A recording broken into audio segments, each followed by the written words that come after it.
folks, today I just want to spotlight a very small expansion for Zombicide. This is the Box of Dogs set number 6, Dog Companions.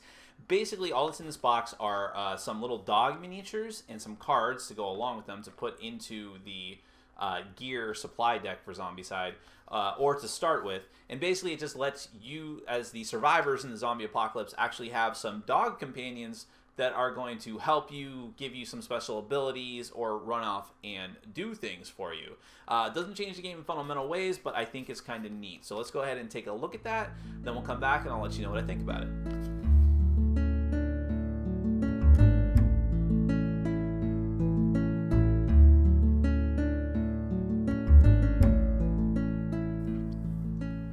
So the Dog Companion expansion is simply that you get 6 different little dogs that you can actually either start the game with each of the survivors that are in the game, or depending on the scenario, you might be required or optionally shuffle the actual companion dog cards into the equipment deck.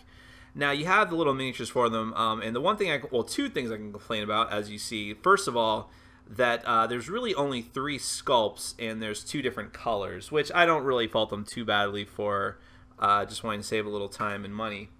But the other complaint is that, much like the zombie dogs, the little bases fall out of the dogs very, very easily. I don't know if that's intentional so that they don't break or not, but it can be kind of annoying if you're just trying to put the game away. But let's go ahead and take a look at the actual dog cards. Now, as you can see, these kind of function exactly like equipment cards, which is a bit odd. But basically what happens is, regardless of how you acquire one, the person who gets it is going to put it in their equipment, and it doesn't matter if you have them in the front, in other words, the inactive equipment, or in the front, the active equipment, they still have the same effect, so you might as well put them in the back. So long as that person has that dog card, they are the handler. And in fact, one survivor could have more than one dog card at a time. These can also be traded just like items, or lost. For instance, if a zombie gives you a wound and it's the only item you can lose. So if that happens, you have to get rid of the dog completely. If you trade it to someone, they become the handler, they get the dog. Now they all have sort of their own stats here, but this is basically, they use your actions. So in other words, the dogs do not have actions of their own. You need to sacrifice your actions in order to have them do stuff, which could be everything from attack to move to actually searching. And if they find an equipment, they can't use it, but they can bring it back and give it to their handler. They have different stats. For instance, it says up here, they can move 3 zones per movement. They all have the slippery and low profile, and they all have some different special stuff. Like, for instance, Gaspard gives you the +2 die melee ability.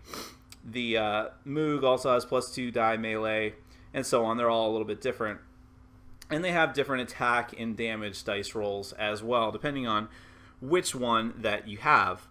Some of the other things that they can do: they can attack, they can make noise, they can get in or out of a car, but they can't drive it, obviously. Like I said, they can search, and basically they just use your actions to do different things. So basically it's like having a moving, roving weapon and search monkey, but it's a dog for you to use. And that's basically the Dog Companion expansion. Well, look, if you watched my videos in the past, you know that I'm a dog lover, so I was kind of excited for this little expansion, which I got along with the Season 2 Prison Outbreak Kickstarter.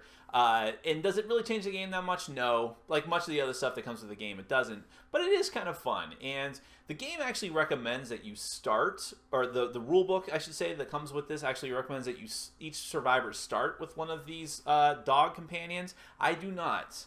You have way too much to worry about in the beginning, especially if you're playing with less than 6 players. If the scenario calls for more survivors than you have players, you're already going to be moving around multiple figures, and then you have to worry about a dog as well. The game is kind of fiddly enough as it is. Now, having said that, if you're getting down to the trenches of the game, and if you shuffle these cards into the deck and you happen to find one of them, that's really cool, and it actually could change the course of the game if you're having a lot of trouble. I like the theme of them. I like the flavor of them. I always hate when I'm watching The Walking Dead with that general feeling in the back of my mind that like every dog on the planet is either dead or feral. So I'm happy to see dogs that are actually helping the survivors and are still alive and cute and helping everyone out. So that's cool.